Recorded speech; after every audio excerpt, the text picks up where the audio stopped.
Le roi escargot avait une soif insatiable de collectionner des couronnes. Pour satisfaire cette envie, Noé commença à utiliser des moyens ignobles pour s'emparer des couronnes. Tout d'abord, Noé se rendit au royaume des souris. Alors que le roi des souris s'apprêtait à l'accueillir, Noé lui arracha sans pitié la tête, et mit sa couronne sur sa tête. Après la mort du roi des souris, ses sujets perdirent leur foyer, et commencèrent à chercher refuge dans le royaume de Noé. Quand Noé vit les souris en fuite sous les remparts, il les extermina à l'aide d'un seul piège à souris rempli de fromage. Au même moment, le roi du royaume des serpents se réveilla de son sommeil. Noé le tua rapidement avec un couteau.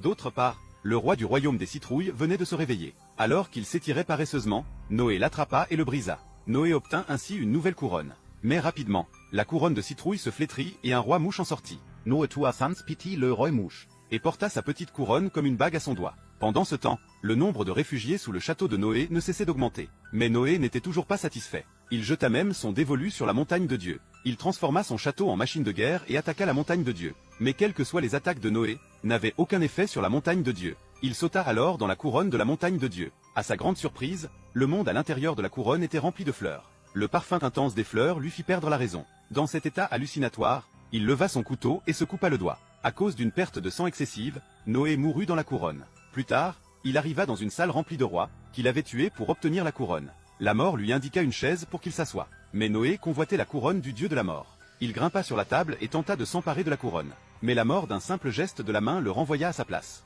Noé ne se découragea pas et attaqua encore et encore. Mais la mort perdit peu à peu patience. Il jeta Noé sur sa chaise. Lorsque Noé comprit qu'il ne pouvait vaincre la mort, il fabriqua une couronne avec un mouchoir.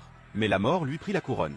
Noé hurla de rage, ce qui irrita la mort. À contre-cœur, le dieu de la mort lui rendit la couronne. Le roi escargot quitta la pièce avec la couronne et sauta dans le vide infini. Là, il vivrait pour toujours avec la couronne.